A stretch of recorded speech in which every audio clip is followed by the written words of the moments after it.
morning or hi or whatever. Because it has been raining for the last few weeks, our grass has shot up like nobody's business. And I started mowing already a little bit.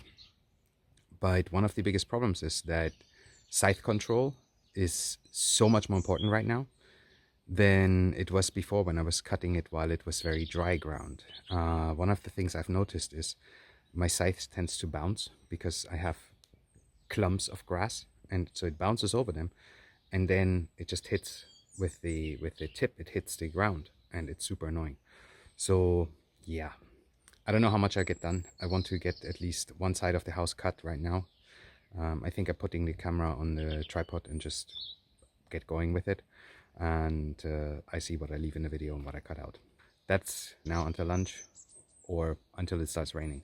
Let's see how much we get done.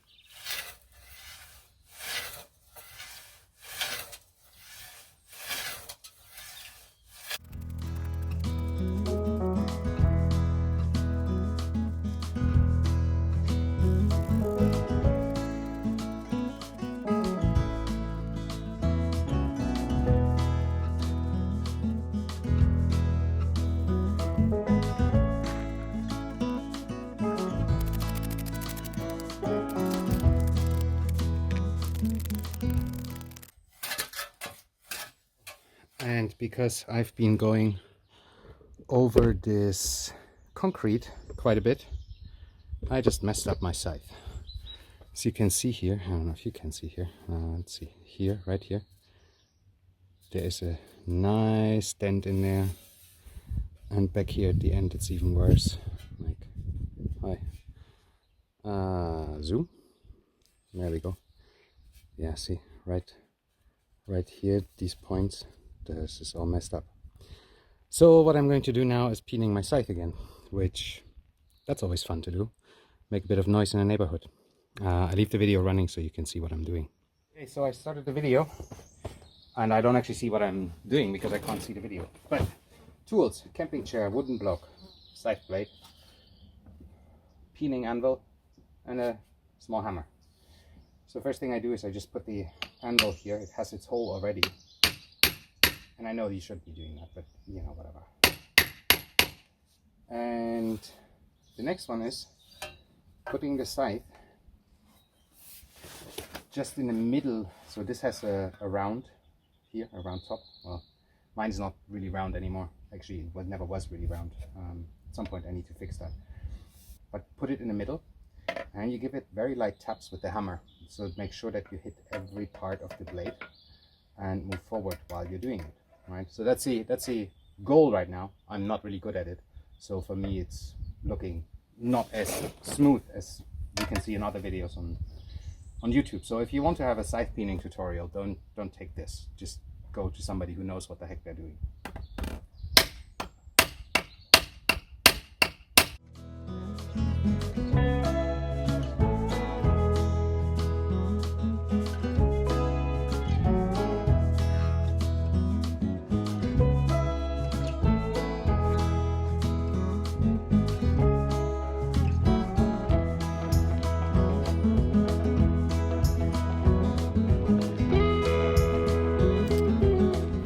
Not perfect, but definitely better than it was before. The funny thing is, as with all the things, the first time I did this, it was a nightmare experience. But yeah, now, a few times, and I have an idea at least now what it's supposed to look like. And yeah, it cut pretty well, so there's that. And I definitely noticed the difference if it was peened or not. That was it for the peening. I'm just going to get my whetstone actually wet, go over this, give it a last go, and then we are back to it. And then I hopefully finish this part here that is in front of the house. So 2 hours later, I'm done. It hasn't rained yet, but it's definitely lunchtime. I'm hungry. Also, I'm a bit exhausted. Yeah, if you saw me in the beginning, you noticed that my technique was probably absolutely horrible, especially if you know how to mow with the scythe. I can tell you one thing though: if you're at it for like an hour or more, your technique gets gradually better. As strength leaves you and you cannot power your way through the swings anymore. In the beginning it's fine, you know, it's like here, but after a while, man, and then yeah, you remember. That's the problem, I think. I haven't cut anything with the scythe for, well, 3 months basically. And while I would say it's like riding a bicycle, you don't really forget it. You definitely need to remember how to do it, and the muscle memory needs to kick in again. Anyway, let me show you how much I've done.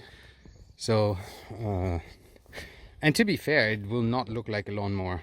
Not with our lawn, where there are thousands of different types of whatever's grow in there.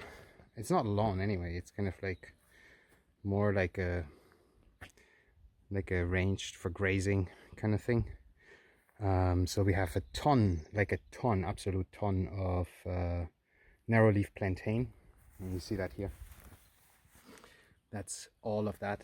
And then in between we have these grass bushels. Like let me see if I can find one here. Of course, now that I'm looking for one that is exemplary, I can't really. Wait, I know that I cut one here. Yeah, see these ones here. So I'm showing you this, like there I'm showing you this. See, this is like where it grows super tight together, and this is kind of like woodsy and really stiff, and you can't really cut this easily with the scythe. And then you have this growing on the top, right? And this is kind of what the scythe bounces over, because this woodsy stuff is easy, like a centimeter or two higher than the rest of the ground. So the scythe goes over it, kind of lifts up, and then as you force it back down, it kind of goes straight into the ground. So that's what I was saying about the scythe control being so being more difficult. And when the ground is really hard, the tip just bounces off and kind of slides back in. But as it is right now, super wet. Yeah, I mean, you see here, this is like, I can press my finger in there. Imagine a scythe that comes with a swing. So yeah, that's makes it more difficult. So this afternoon, raking all of this cut stuff up and putting it on my big pile there. Obviously I can't leave it right now to dry, because it will just keep raining and I'll have all the crap in this. I just hope that, okay, this is my hope, this is one of the reasons why I'm doing this. I hope that by keeping this short, I get more of the grass to show through and less of the leafy crap. I have no idea if that works or not, but that's the idea. And now it starts drizzling. Perfect. Just in time. Okay, so I still haven't eaten, but all the grass is gone. I mean, not the grass is gone, but like the crap that I cut. And over there, I don't know if you can see it. Zoom. See, my pile is now nice and green. Not that that was the goal, it's just something that happened. I'm going to ask a question right now, and I hope somebody has an answer, somebody knows. What's with my beard? So I hope somebody knows. We want to get chickens. The goal is we want 12 chickens. Layers. What I want to know is, so I show you a little bit the property. This is the field. We call it the communist field because it's the eastern field. So on the communist field, this is where we want to have the chickens. Now we're going to keep going back and forth if we want to do chickshaw with a electric fence around, or if we want to do a coop. The consideration is coop with a run, because I personally am not a fan, because the biggest thing with that is everything that is in there becomes this moonscape. You know, it's like there's nothing left that lives after a while. And the other thing is then diseases, it's stuff like that, right? Which is harder. Then you need to clean the coop, blah blah blah. The other option is starting here, basically where I stopped cutting the grass, right? So starting from there, 25-meter electric fence with a chickshaw, and they get moved once or twice a week, depending on the weather, on what kind of growth is there, etc. The other option would be a chicken tractor. The problem is that our ground is not really even, and so one of the biggest pieces is that I'm afraid that there's danger of predators getting in underneath the tractor. Like you know, I'm not talking about these I'm not talking about these foot high tractors. I'm talking about the ones that are more like, you know, yay high, kind of like a greenhouse kind of thing, you know, like a mobile greenhouse kind of stuff. I've seen like 1 or 2 farms and homesteads do that. The problem here with the predators is that I'm afraid that I would have to keep hardware cloth hanging over the edge and then stake it down every day or every time I move them, and I would have to move them every day just by the amount of destruction they leave, you know, after a day. So there's that. Ooh, the sun's coming out, immediately hop warm, but it looks really pretty. Anyway, so that is one thing. The other thing with the chickshaw is predator birds, and so I'm kind of nervous about that. Again, I heard a rooster or a goose kind of change that. Again, what am I doing? Like, my problem is I have no experience with that. So if somebody has more experience, can help me with this conundrum, kind of like mobile greenhouse chicken tractor, chickshaw with an electric fence, or a coop with a run, let me know.